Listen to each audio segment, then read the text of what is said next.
n'ijwi ry'impinduka.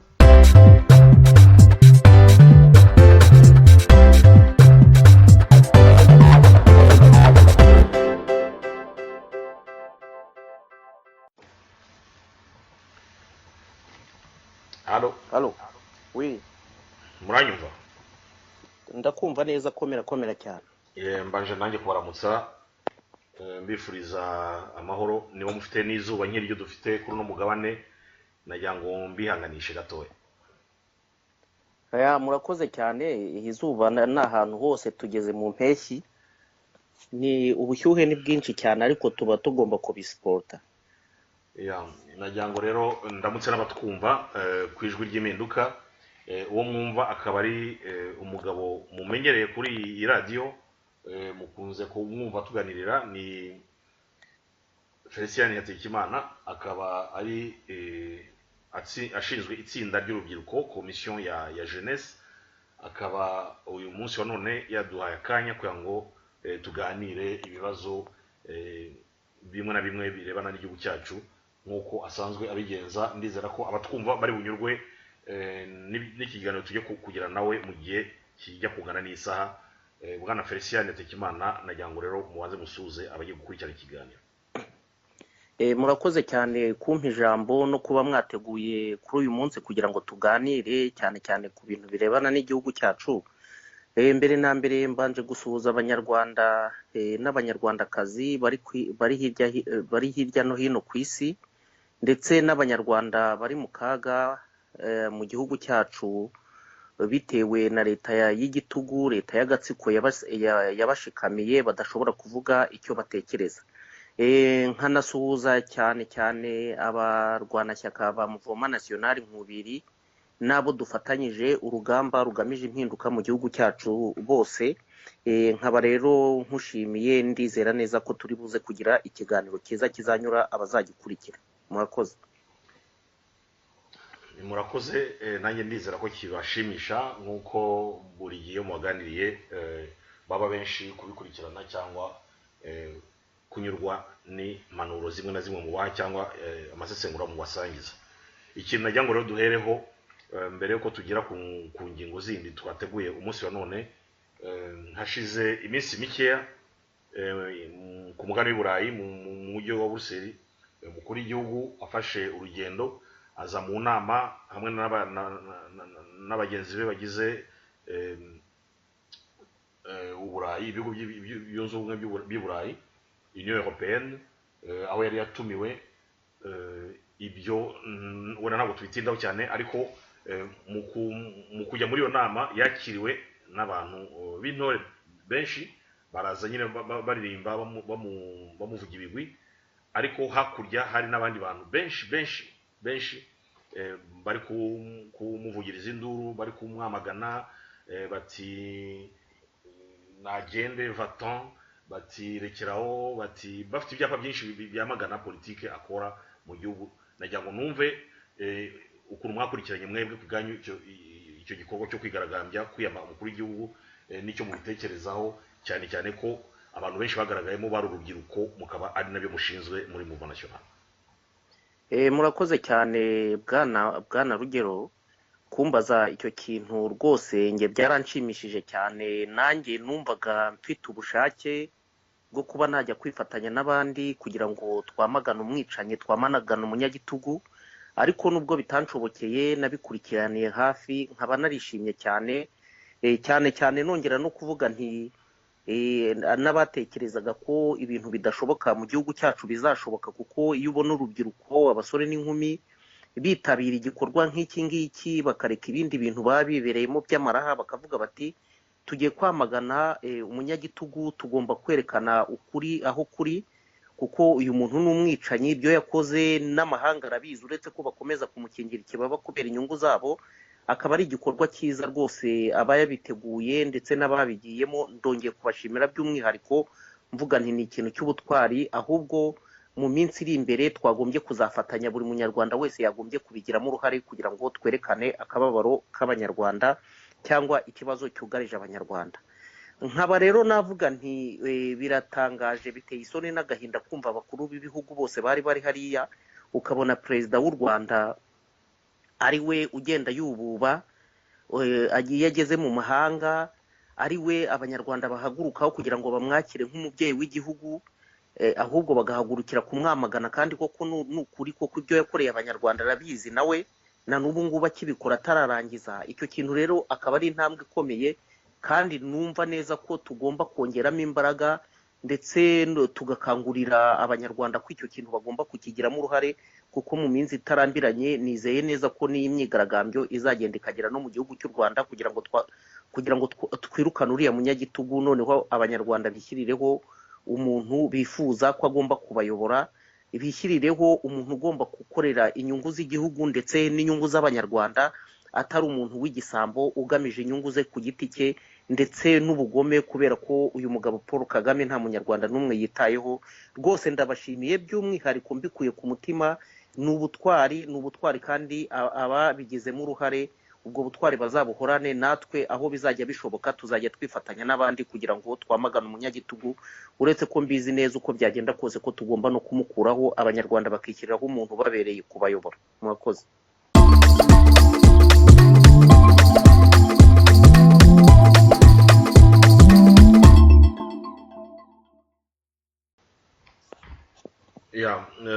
mu bintu bagaragazaga mu mujinya cyangwa mu kababaro kari kanditse kuri ibi byapa, harimo ko mu gihugu nta demokarasi ihari, bakabishingira ku bantu bafungwa bazira akamama, bakabishingira ko abantu batavuga, muri make baniganirwa ijambo n'ibitekerezo byabo ntibabivuge, bagatanga ingero z'abantu tuzi b'abanyepolitike bashyizwe mu gihome kubera gusa ko bashatse kugwatanira umwanya perezida nawe agiye kuzatanira umwanya uri imbere. Ubwo mbere yuko tuvuga iby'amatora nkaba ngira ngo mube mwagira icyo muvuga kuri uko kunyereza abantu cyangwa se kunigana abantu ijambo, kumubuza kuvuga icyo atekereza, kandi wenda abashaka kuvuga ibyafasha igihugu cye cyangwa ibyacyubaka akaba ariwo musanzu ashaka gutanga nawe, ariko abenshi bakaba baragiye babizira nk'uko twabisomye kuri ibi byapa, bikaba biri no mu makuru mu binyamakuru bimwe na bimwe. Murakoze cyane munyamakuru kumbaza icyo kibazo. Ikintu nakubwira cya mbere, burya mu mateka baravuga ngo umutwe umwe wifasha gusara ntago wigira inama, kandi umuntu ugira amahirwe agira abantu bamugira inama. Abantu babona ibintu bitagenda neza, babona ibintu bitari mu nzira iboneye, bakagerageza kugukebura bakakubwira bati ibi bintu ntago ari byo, noneho ukagerageza guhindura imikorere. Ubwo navuga imikorere mibi, kuko iyo ari imikorere myiza bishimisha abantu, ariko iyo ari imikorere mibi abantu bakakugira inama nawe biragufasha. Kuba rero dufite umuntu ufite amateka mabi, akaba ari umunyagitugu, akaba ari umwicanyi, yumva ko n'uwagombye kumugira inama agomba kumutinyaho kugira ngo amugire inama yubaka, ahubwo akamugira inama imubeshya kubera rya terabwoba akoresha ku banyarwanda, ni ikibazo gikomeye. Birababaje kumva iyo witegereje amateka y'u Rwanda cyangwa abanyarwanda kuva muri 90, impfu z'abanyarwanda zitagira ukuntu zingana, bapfuye kugeza kuri uyu munsi abanyarwanda muri iki kinyejana bakaba bakicwa, ni ikibazo gikomeye cyane. Nk'ejo bundi numvishe bavuga ko ngo hari abantu bari bafunze 30,000 ngo baburiwe irengero. Birababaje kumva igihugu bavuga ngo abantu 30,000 baburiwe irengero, ngo ntabwo baza ahantu bagiye. Nge nkongera nkanabigarukaho, natwe dukora politike tukumva ko ibyo bintu ari nk'ibintu bisanzwe, tukumva ko nk'ibyo bintu tugomba kubyemera. Ni ikibazo gikomeye cyane cyane kuri sosiyete nyarwanda. Nkaba navuga nti igihe cyararenze, burya nge nkunda kubivuga, twifitemo ubushobozi, kuko umuntu iyo ari umugizi wa nabi ntabwo umuntu ashobora kuvuga ngo umugizi wa nabi ngo azagumaho igihe icyo ari cyo cyose.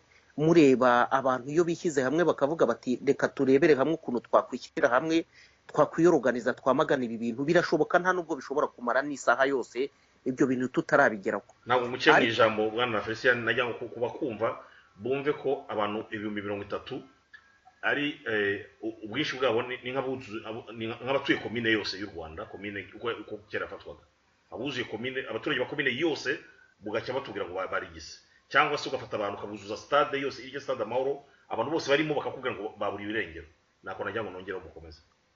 Urakoze. Ni ikibazo gikomeye cyane, kuko umunyepolitike cyangwa umunyarwanda ibi bintu bitaha umusemburo wo kumva ko impinduka ari ngombwa kandi igomba kubaho yaba afite ikibazo ari we kuko iyo witegereje mu gihugu birirwa baririmba ngo kirimo amahoro ngo igihugu gifite umutekano abantu bakicwa buri munsi abantu bakaburirwa irengero n'ikintu kigize rwose numva ko nta kintu na kimwe gisigaye igishoboka inzira yakoreshwa iyo ari yo yose kugira ngo buriya butegetsi buhinduke noneho abaturage bishyiriyeho abayobozi babakwiriye bishyiriyeho abayobozi bagomba kubakorera atari aya mabandi yirirwa bashyiraho iterabwoba icyo kintu ni ikintu gikenewe cyane nkaba navuga nti rwose munyarwandakazi cyane abanyarwanda iyo ari umuco twakuriyemo ngewe ntemera kandi mvuga nti ni umuco mubi wo kumva nka kwa kundi abantu bavuga ngo yango murabivuga ngo abantu baburiye irengero ngo nta butegetsi butica ubundi kuki ubutegetsi bwagombye kwica ubutegetsi bwagombye kubera ko abaturage bukarebera abene igihugu bugakorera igihugu nta butegetsi bwagombye kwica umuntu n'uvuga ngo nta butegetsi butica ubwo butegetsi bwisha umwana wawe bukica mama wawe bukica umuvandimwe wawe ikibabaje nuko uhita wumva ko ubwo butegetsi ari bubi bwagombye kuvaho ariko igihe burimo kubikorera abandi ubwo navuga nk'izo ntore cyangwa izo nkomamake ziba zegereye aho ngaho bakumva ko ibyo bintu ari nk'ibintu bisanzwe ko nta kintu bitwaye nkaba rero navuga nti ibyo bintu ni ukubura urukundo ibyo bintu ni umuco mubi kandi buri muntu uyitekerejeho akagira urukundo agakunda mugenzi we nk'uko yikunda ugakunda umwana wa mugenzi wawe nk'uko ukunda umwana wawe ndakubwiza ukuri neza ko twakubaka ibintu byiza kandi bizatugirira akamaro twese bizagirira akamaro n'igihugu ndetse n'abacu bose nkaba navuga nti tugomba gufata ingamba ku buryo bushoboka ubwo ari bwo bwose cyane cyane kongera imbaraga muri mobilisation murabona ko urubyiruko ibi bintu rurabyumva cyane abantu b'urubyiruko ni abantu bazi ikoranabuhanga kuko iyo abonye akantu gatoya karamufasha agacukumbura akibonera n'ibindi bintu bidasanzwe natanga nk'urugero nko mu Rwanda umbabarire yenda kuba mbaye nk'utandukira gatoya intuza video wahoze ubona barimo kubaza abana ubona ari abana batoya barimo kuvuga ku kibazo cy'abahutu n'abatutsi kandi leta y'u Rwanda ivuga ko mu Rwanda nta moko ahari leta y'u Rwanda ikavuga ko abantu bose babaye abanyarwanda wareba umwana ufite nk'imyaka 4-5 barimo kubaza ngo kuki Habyarimana bavuga ko yateguye jenoside kuki yishwe ukabona barimo kuvuga ibintu byerekeranye n'abahutu n'abatutsi n'abatwa bikaba rero kiriya kintu ari ikintu tugomba kurebera hafi tugomba gukurikiranira hafi tukareba ikintu cyishi inyuma mu migambi y'iyi leta dufite iyobowe na Perezida Paul Kagame leta y'agahotoro leta y'ikinyoma leta y'iterabwoba ariko nkaba navuga nti nk'uko nabivugaga tugomba kwegera aba basore n'inkumi tukegera abanyarwanda n'abanyarwandakazi twese tukarebera hamwe icyakorwa kugira ngo twirengere kugira ngo turengere abacu kugira ngo turengere n'igihugu cyacu rwose mu migambi yacu nkaba mvuga ko icyo kintu ari cyo dushyize imbere natwe twese dufatanyije kandi ibyo bintu nitubishyiraho ubushake ubutegetsi bubi tuzabukuraho noneho abaturage bishyireho ubutegetsi bubakwiriye naba nkushubije ijambo urakoze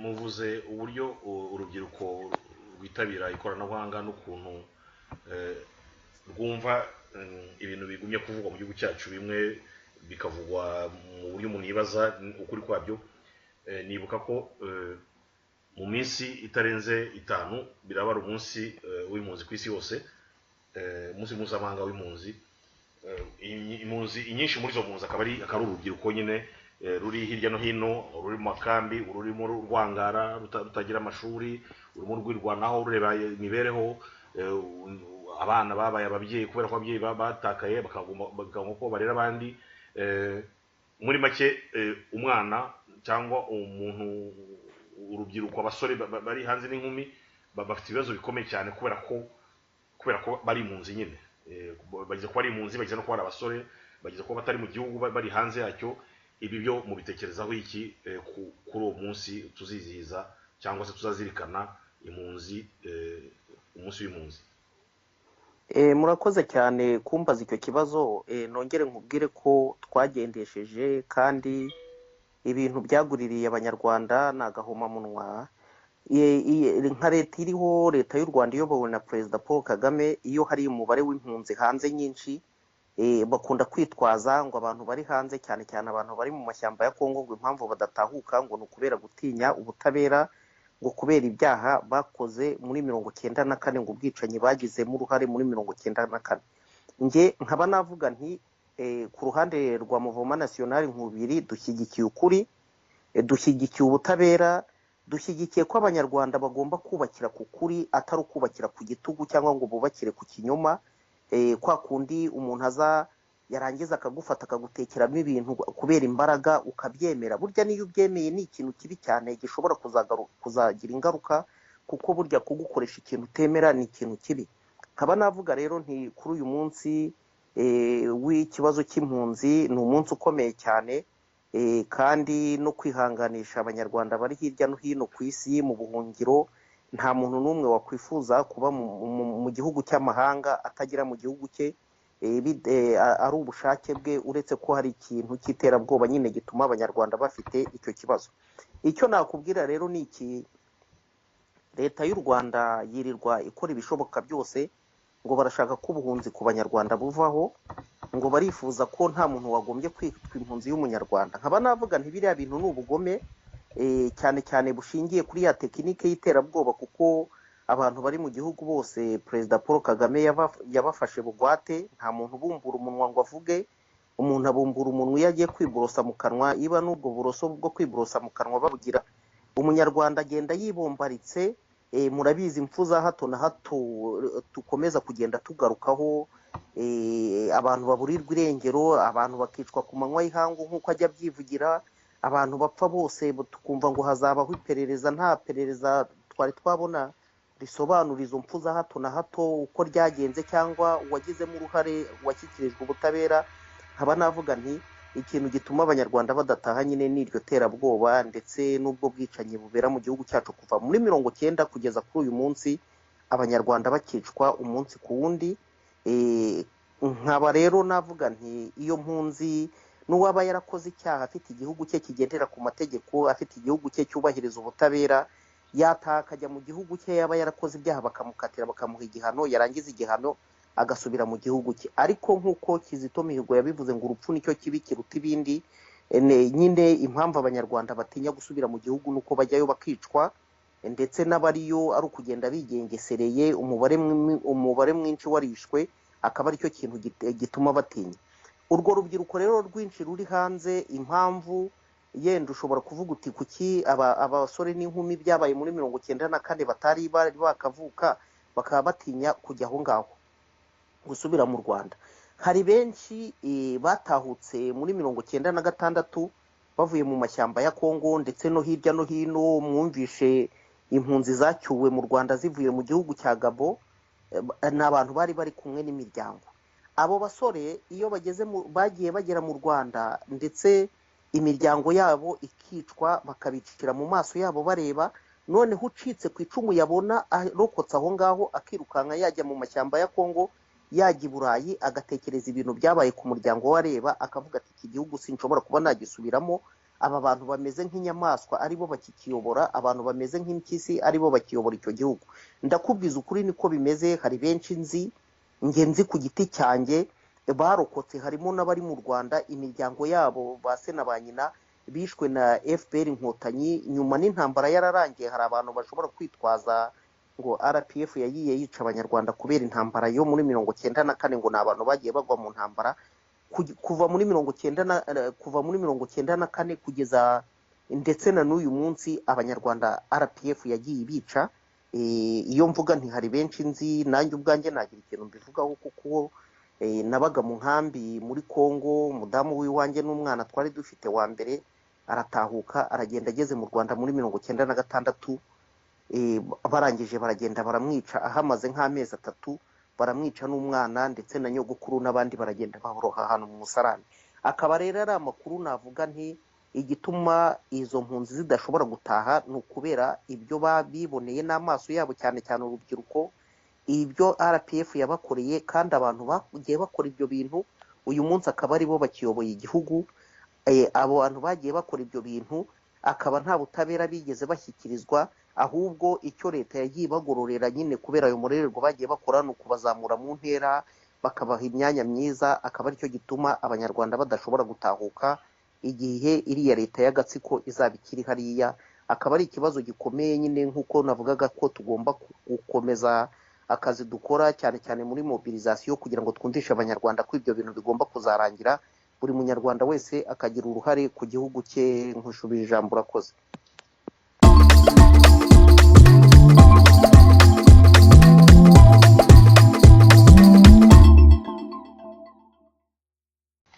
yego urubyiruko kugeza uyu munsi tubwirwa ko ari 67% by'abaturage bagize igihugu cyacu, bikaba bivuga ko koko ari imbaraga igihugu gifite kibitsemo.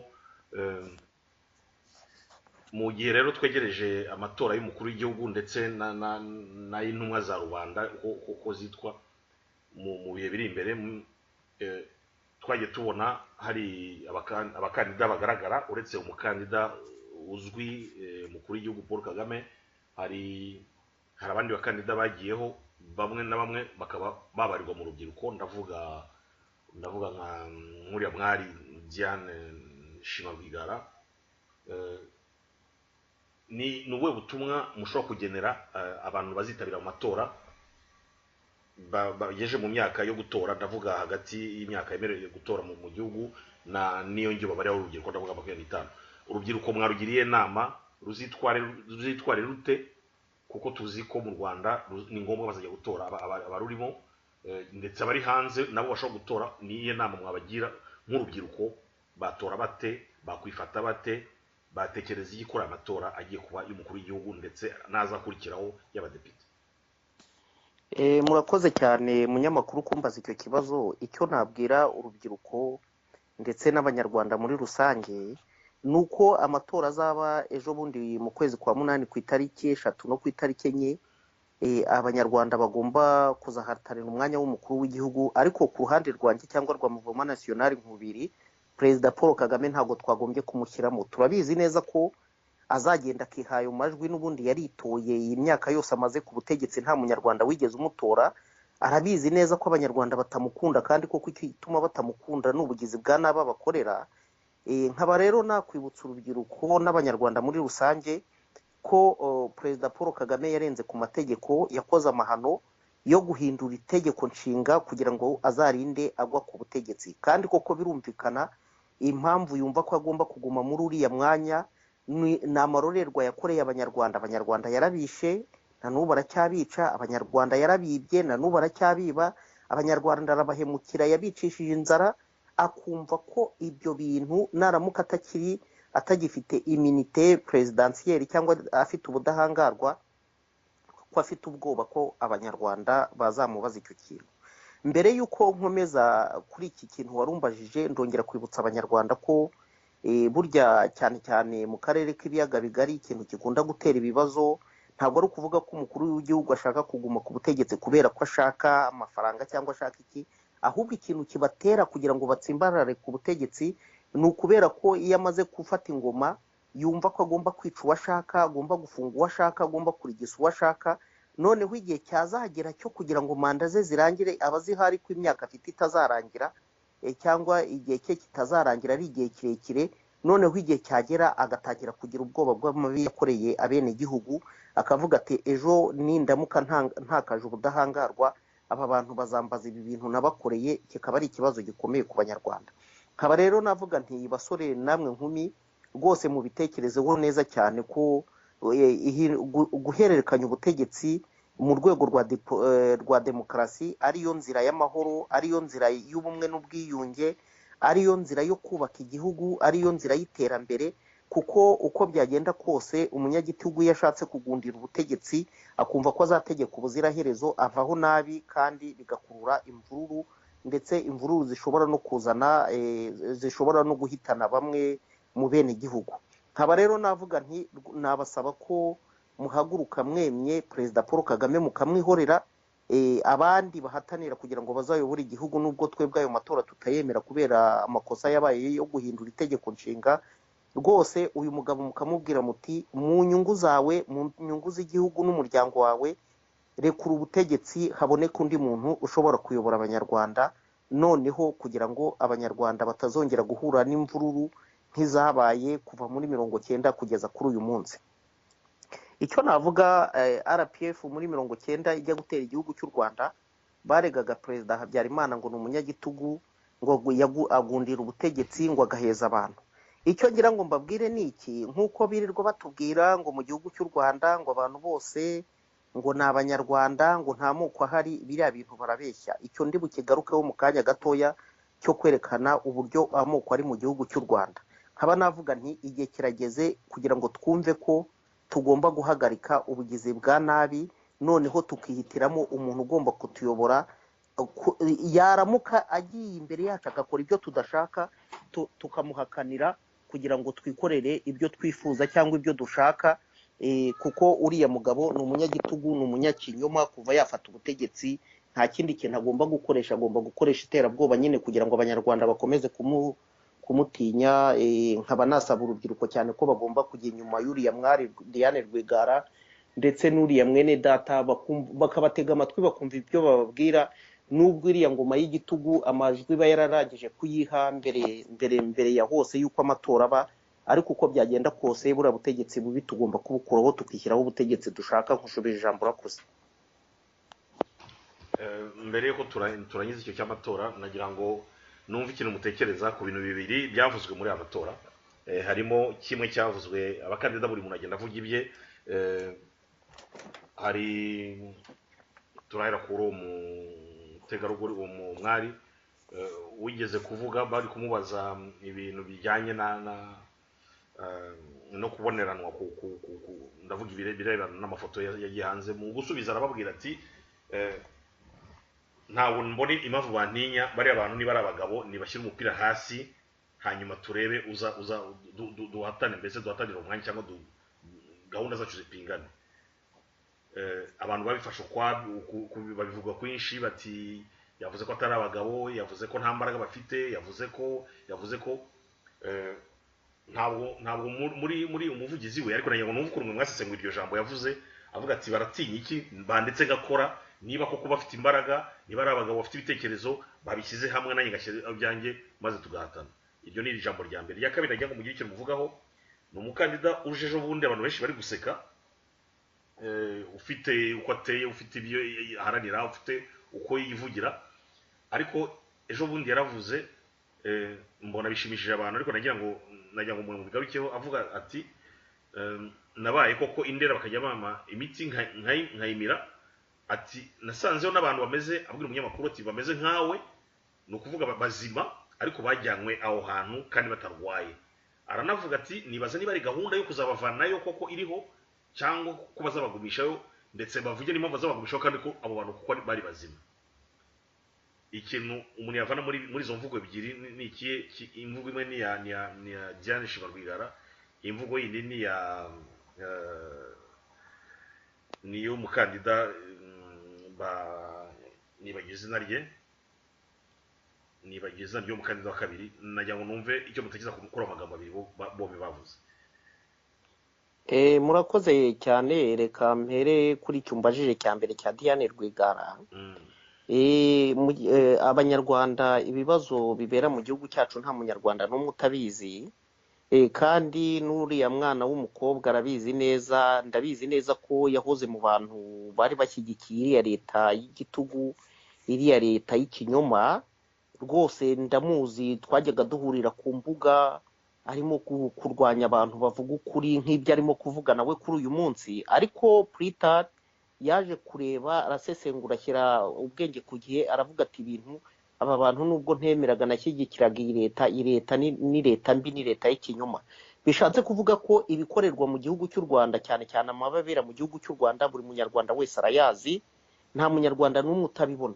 Iriya leta rero nta kintu na kimwe iki kibi cyose gishobora gutuma umunyarwanda hahamuka kugira ngo izarinde iguma ku butegetsi, kubera ko Perezida Paul Kagame ndetse na RPF kuva bafata ubutegetsi muri 1994 bakoresheje intwaro. Nyuma yawo mu 2003 amatora yabaye mu gihugu cy'u Rwanda, Perezida Paul Kagame nta majwi yabonye, yarayihaye. Muri 2010 amatora yabaye nta majwi yabonye, yarayihaye. Rero na n'ubu ngubu bakaba bavuga bati abanyarwanda arabizi neza ko batamukunda ndetse na RPF batayikunda, akaba agomba gukoresha ibishoboka byose, haba guharabika nk'uko baharabitse uriya Diane Rwigara babonye yeguye akavuga icyo atekereza, bakagenda bakamuharabika kugira ngo nyine barebe ko nibura yaturukwa cyangwa akananirwa kuvugisha ukuri. Nkaba navuga rero ni intambwe ishimishije cyane cyane nk'umukobwa w'umwari, ndetse abantu biganje ubona ari nk'abantu b'urubyiruko bumva bagomba kwitabira ibi bintu nk'ibi ngibi. Tumaze igihe tubivuga ariko nabo bakumva ibyo tuvuga ari ukuri, ndetse bagahagarara ku maguru yombi bakabivugira mu gihugu cy'u Rwanda. Ni intambwe ishimishije. Nkaba nakongera kubwira abanyarwanda cyane cyane abanyepolitiki, burya umuntu niyo afite ubwoba burya ikintu cyitwa mobilisation ni ikintu gikomeye cyane, ikintu cyitwa amagambo ni ikintu gikomeye cyane cyane iyo uvugisha ukuri. Na Perezida Paul Kagame yarabivuze, aravuga ngo amagambo ni mabi, ngo yica kurusha amasasu, ngo amagambo ngo niyo atuma abantu begura imbunda bakarasa, ngo amagambo niyo atuma abantu bafata imihoro bagatema. Yagombye kubimenya kuko ibyo akora ni ibintu bibi, kandi tugomba guhagarara ku maguru yombi tugakangurira abanyarwanda ko ibyo bintu akora tugomba kumuhagarika. We rero iyo wumva nk'uyu mukobwa Diane Rwigara wabuze se ejo bundi yishwe na RPF, ni kimwe n'abandi bana benshi cyane bari mu gihugu cy'u Rwanda bahekuwe n'iriya ngoma y'agahotoro ndetse n'izindi ngoma zayibanjirije. Icyo kintu kikaba ari ikintu gikomeye cyane. Bumva ko impinduka uko byagenda kose ari ngombwa, kandi impinduka igomba kubaho ikozwe n'abanyarwanda. Mbere y'uko ngera kuri uyu mugabo wundi, reka ngira akantu ngarukaho gatoya. Murabona ibintu byabaye mu gihugu cyacu, hari abana bavutse nyuma, ubwicanyi bwagiye bubaho barabuzi, ku buryo ababyeyi babo bagiye bicwa. Muri kiriya gihugu cy'u Rwanda iba bakubwiye ibintu ukavuga ibintu mu buryo batemera cyangwa badatekereza, bahita bavuga ngo mwarabyumvishe mu minsi yashize ngo abantu bafite ngo ingengabitekerezo ya jenoside, ngo cyane cyane n'urubyiruko, ngo abantu bavutse nyuma ya 1994 cyangwa muri 1994 bari abana batoya b'impinja. Ntago bivuze ko iyo uvutse ukaba umaze kugira imyaka 18 gusubiza hejuru, wumva abantu bavuga ibintu utagomba gukora iperereza ngo umenye ukuri kw'ibyo bintu. Umuntu rero iba amenya ukuri kw'ibintu, ukuntu ibintu byagenze akabivuga cyangwa akabibaza, ntago bishatse kuvuga ngo ni ingengabitekerezo ya jenoside, ahubwo iyo ni ya tekinike y'iterabwoba.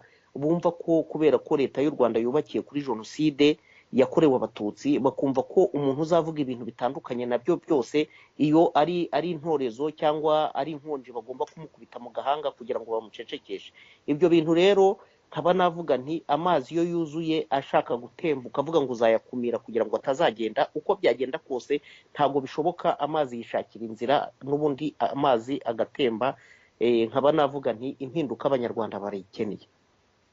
Noneho murebe mu myaka yashize, nta muntu n'umwe n'uwabaga yiciwe watinyukaga kujya guhagarara ku maguru yombi ngo agire ikintu avuga. Ariko biratangaje kumva muri iki gihe abantu bahagarara ibyo tuvugira hano hanze tubona, bagahagarara ku maguru yombi bakavuga bati iyi leta irigisa abantu, iyi leta irica, iyi leta yica urubozo, iyi leta ihohotera abanyarwanda.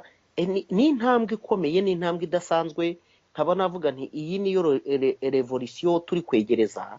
Agatsiko kabyemera katabyemera, abanyarwanda bageze ahantu bagomba kugasezerera, bagomba kukirukankana kakava mu nzira.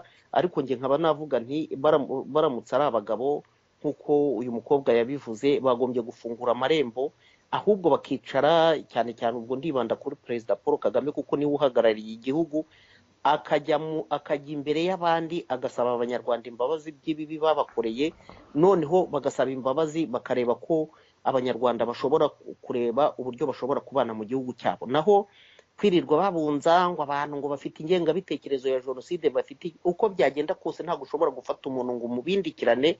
Nk'uyu mukobwa Diane Rwigara mwabonye mu gihe cyashize ko batangiye kwandika ngo niwe wishe se, ngo kubera ko ngo atashaka ko ajya muri politike. Ibi ni ya tekinike y'amabandi, nk'uko n'abandi na Ivode yabivuze, ni tekinike y'amabandi, ni ikinyoma cy'abantu b'abajura cyo kugira ngo bayobye abantu, kugira ngo abantu bafate umurongo utandukanye n'umurongo biboneraga cyangwa nuko byagendaga, ariko igishimishije ni uko abanyarwanda bamaze kubisobanukirwa, cyane cyane urubyiruko.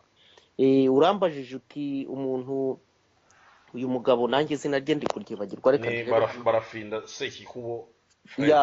ya Barafinda Fred. Wagize gutya akaza akavuga ati nanjye ndashaka kwiyamamariza umwanya w'umukuru w'igihugu. Ibintu yavuze rwose ati ubuyobozi bwanjye buzanye umuriro n'amazi. Ni ukuri abanyarwanda ibibazo bafite murabizi. Niyo bavuga ngo ni umusazi arasara akagwa ku ijambo, ubwo yaravuze ko n'indera harimo ngo harimo n'abantu bazima. Ndabizi ndabisubiraho ngo akaba yibaza impamvu leta ibagumishamo kuki idafite gahunda yo kubavanamo, kandi we yabonye abantu bazima muri icyo kigo cy'indera. Ubwo rero ati abaturage, inzu, isambu y'umuntu ni igicumbi cy'umuryango, kumva ngo umuntu bagomba kubisorera, bagomba kugira gute, nabyo biri muri porogaramu ituma tujye turara amajoro cyangwa twirirwiza iminsi tuvuga ibi bintu, kuko izo gahunda zose zidaha abaturage ubwinyagamburiro, zizana ibintu bidasanzwe, ni ibintu tugomba kwamagana. Ndetse nawe nk'uko yabivuze, arongera agaruka nk'icyo uvuze uti kuki hariya bampaga ibinini nkabyirenza nkafata ikirayi cyangwa umuceri nkabinombanomberaraho. Iriya leta ni leta y'agatsiko, njye nkunda kubivuga ni leta y'abicanyi, umujura agenzwa na twinshi, kuko abo bantu bose iba bararebye bakabona uriya mugabo RPF ikimara gufata ubutegetsi yari umuntu ufite ibitekerezo byo kuba yabaza ibintu bitagenda neza nk'uko babyifuza, cyangwa ashobora kuvuga mu nzira itandukanye n'imitekerereze yabo, abenshi nkawe barabahitanye. Noneho aba badashoboye guhitana nka bariya babajyana nk'aho ngaho, bajya kubatera imiti yo kuvuga ngo ni abasazi, kandi atari ko bimeze. Ibyo rero bikaba ari muri ya tekinike y'ubugome yo kumva ko bafashe igihugu bagomba kukigira akarima kabo, nta muntu ugomba kugira imitekerereze itandukanye n'iyabo.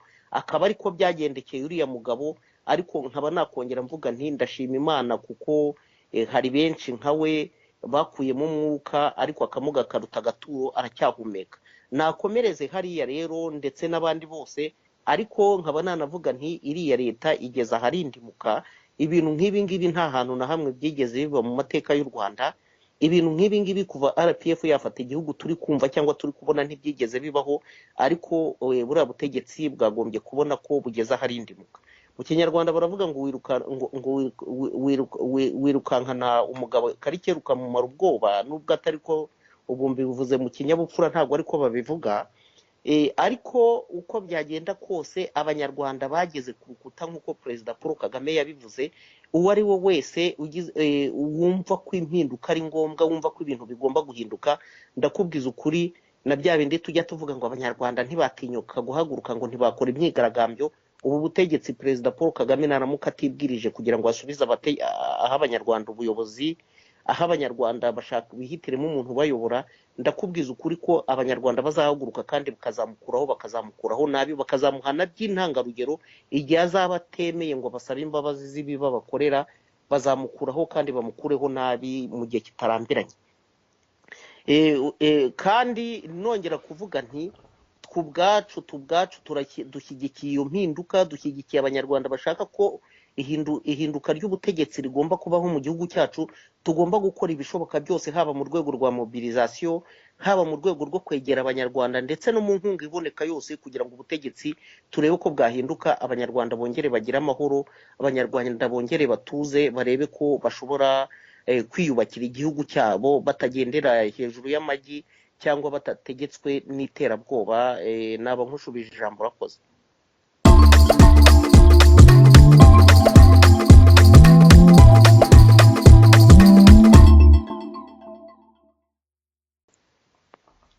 Turagana rero ku musozo w'ikiganiro cyacu. Nagira ngo rero numve nanone icyo butekereza cyangwa icyo mwakungura abatwumva muri akanya mu birebana. Tuzi neza ko nabivuze urubyiruko rugize 64% by'abaturage b'igihugu cyacu ariko bakaba bugarijwe n'ibibazo binyuranye birimo imirimo, kubura imirimo.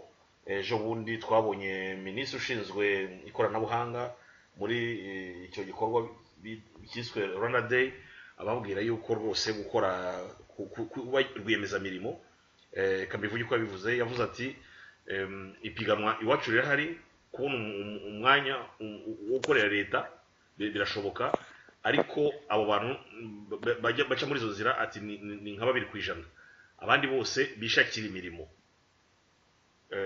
Hari umugabo wambwiye ati aba bantu rero kwigana barakabije, ingoma yahozeho ya Habyarimana barayinenga ariko bakora ibintu nkabyo, ati dore umuganda bakora nkawe, ati dore kuvangura bavangura nkawe, ati none dore mu bintu byo kuvuga ngo ati kera rwo Habyarimana avuga ati ntabwo leta ishobora guha abantu bose akazi, basore mwihangira imirimo. Ati nabo niho bageze rero, bamaze kubona ko igihugu kibananiye cyangwa kugiteza imbere bigoranye, cyangwa se bisaba imbaraga badafite, bati mwirwaneho muri makeya, buri muntu arebe ukuntu abigenza. N'amagambo ngenekereje ya Minisitiri Nsengimana ushinzwe ikoranabuhanga, ariko akaba aho ngaho yaragaragaye nka minisitiri w'abajene w'urubyiruko muri makeya. Nagira ngo numve rero icyo mutekereza ku rubyiruko rugumye guhura n'ibyo bibazo. Nta munsi w'ubusa dutumva ko abakobwa muri kaminuza kwa ngo bariho ibyumba bakodesha, cyangwa se impapuro bandikaho cyangwa ibitabo bigiramo bagomba kwadukira ingeso zidashimishije, ndetse bamwe birabananira bakajya no mu bigo duturanye gukora ingeso zitajyanye n'agaciro cyangwa se n'umuco w'umunyarwandakazi. Ibi byose ni ingufu z'igihugu ziri gutakara, cyangwa se ni investissement, ni igishoro cy'igihugu kitari gukoreshwa cyangwa kiri kugizwe iruhande. Murabitekerezaho? Mbere na mbere ndabanza mvuge kuri icyo kibazo cy'abakobwa.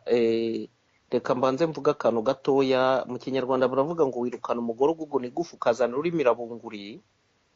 Perezida Habyarimana yari umunyagitugu, ndabivuga nkongera nkanabisubiraho, ariko nk'urugero natanga rwa hafi, yayoboraga igihugu cy'u Rwanda akoresha igitugu. Hari abagabo batashoboye kumvikana nawe barimo ba Pasiteri Bizimungu ndetse na bariya ba Seti Sendashonga, harimo ba Theoneste Rizinde nubwo we yari afunze ari mu Rwanda, ndetse na Kanyarengwe wayoboye RPF na FPR Inkotanyi yari irimo ba Kagame n'abandi bose barwanyaga ubutegetsi bw'u Rwanda kandi begereye u Rwanda neza, nta kibazo bigeze bagira.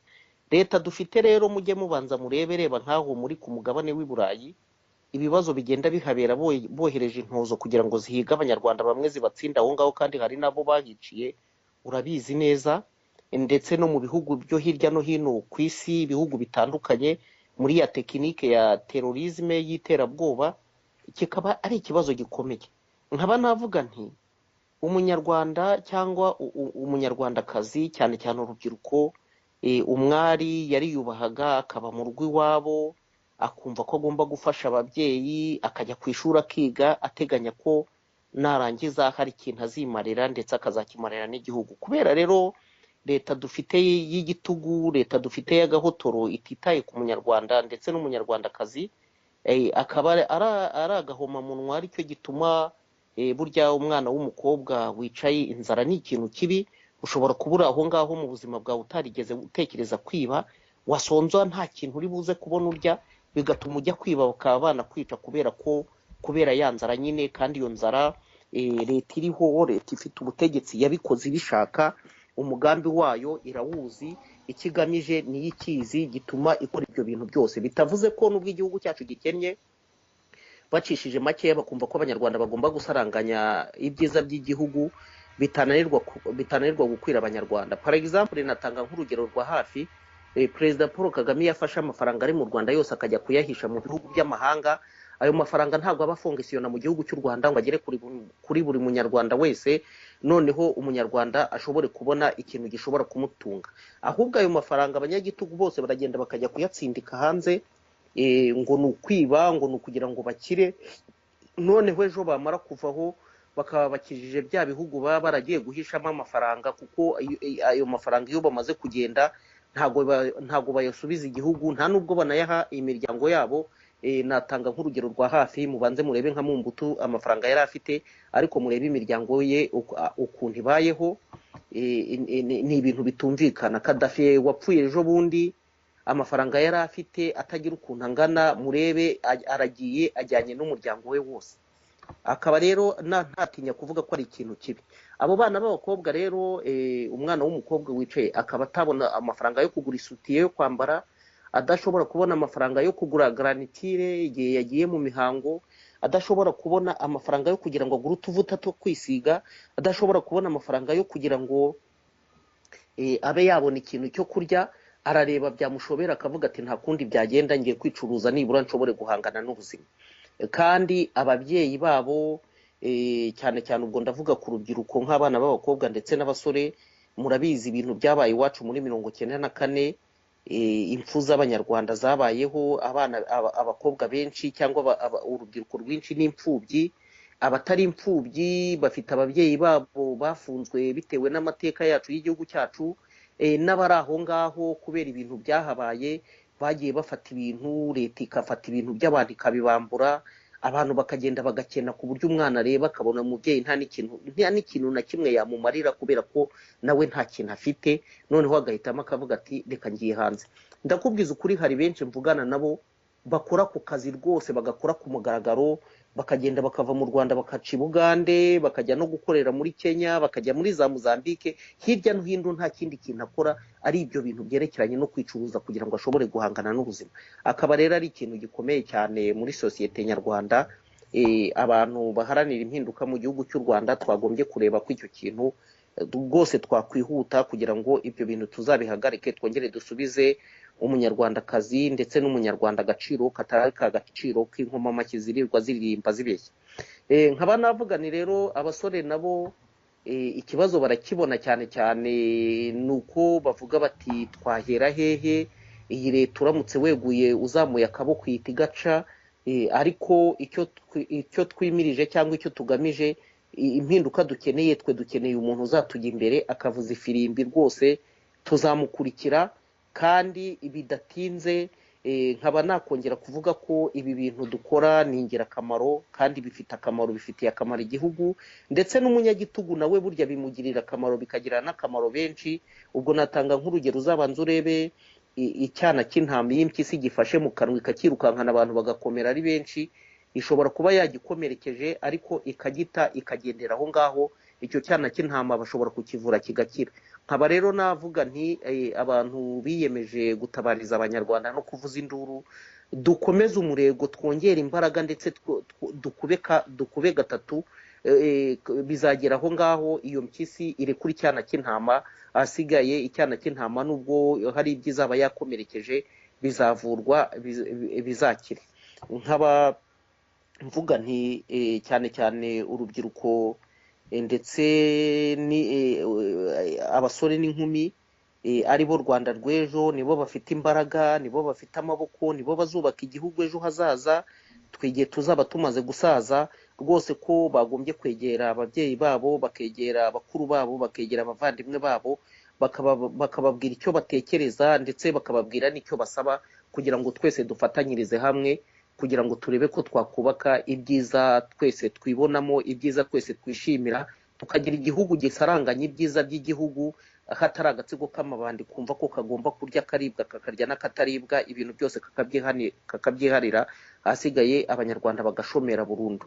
Ariko bikaba ari cyo kintu gituma cyane cyane bakora ibi ngibi, kumva ko umuntu ufite ubukene, umuntu ufite inzara, umuntu udatekereza ejo hazaza ko nta kindi kintu yatekereza, cyane cyane mu rwego rw'ubuyobozi cyangwa kumva ko ubutegetsi bugomba guhinduka. Ibyo bintu babikora babizi.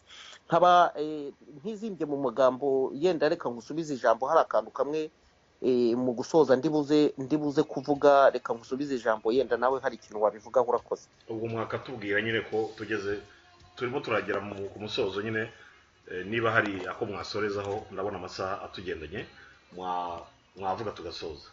Okay, murakoze cyane. Icyo ngiye gusorezaho ni ukongera kwibutsa abanyarwanda ko murebe Perezida Habyarimana ajya kuva ku butegetsi, inkotanyi zamuregaga ko ubutegetsi bwari ari ubutegetsi bw'ivangura, ari ubutegetsi bw'irondakoko ndetse n'irondakarere. Ikintu kibabaje ni uko RPF yaje yafata ubutegetsi ibyo bintu ikabikuba inshuro nyinshi. Urugero ngiye gutanga n'uru nguru, mubanze murebe Perezida Paul Kagame ni umukuru w'igihugu, yenda ntabwo ndajya ngomba kurondora byinshi, ni umututsi. Minisitiri w'ingabo James Kabarebe ni umututsi. Minisitiri w'ububanyi n'amahanga Louise Mushikiwabo ni umututsikazi. Minisitiri w'ubutabera Johnson Businge ni umututsi. Ntuza chef d'état major uyobora ingabo ni umututsi. Abantu bose bari mu nzego z'ubuyobozi, mu nzego zo hejuru, haba za local defense bakaboneka n'abandi, n'abantu b'agatsiko k'ubwoko bumwe, kandi agatsiko k'ubwoko bwose abantu benshi baje baturutse mu bihugu by'amahanga, cyane cyane mu gihugu cya Uganda.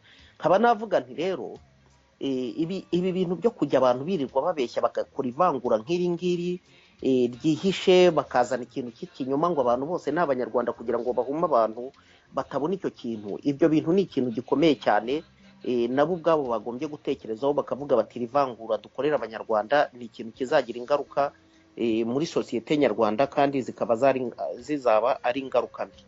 Ubwo rero muri makeya icyo ngira ngo mbabwire ni uko tugomba gukomeza tugakangura abanyarwanda, tugakomeza tugafata ingamba, ndetse tunarebera hamwe cyane, ndavuga nko mu ishyaka ryacu Mouvement National Nkubiri, ko tugomba gukomeza kurebera hamwe uburyo twakwisungana n'abandi bose baharanira impinduka mu gihugu cy'u Rwanda, n'abandi bose bumva ko igihugu cyagombye kugendera ku mategeko, igihugu cyagombye kubumbatira abana bacyo, tukarebera hamwe ko twashyira imbaraga hamwe, noneho iyi leta iriho tukayikuraho, tugaha abanyarwanda chance yo kugira ngo bishyirireho ubutegetsi bifuza, ubutegetsi buzajyaho igihe buzaba butabakorera nk'uko babitekereza, bakazabushyira ku ruhande bakishyiraho abayobozi bashaka, nta muntu ubashyizeho agahato, nta muntu ubashyizeho igitugu. Nkaba rero nongeye kugushimira by'umwihariko, mvuga nti mukomereza aho ngaho imirimo myiza mukora yo gufasha abanyarwanda ngo bave mu kaga barimo. Ndagushimiye by'umwihariko, murakoze. Ninjye bashimiye ku mwanya mwigomwe mukaganiriza abantu kuri radio yacu.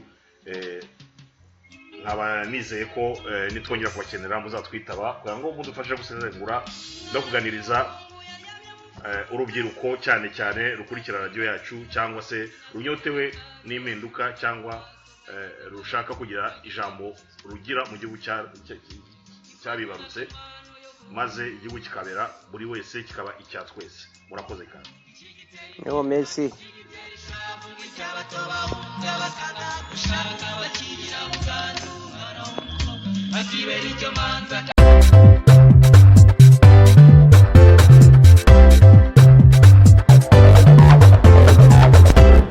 Inkubiri iri n'ijwi ry'impinduka.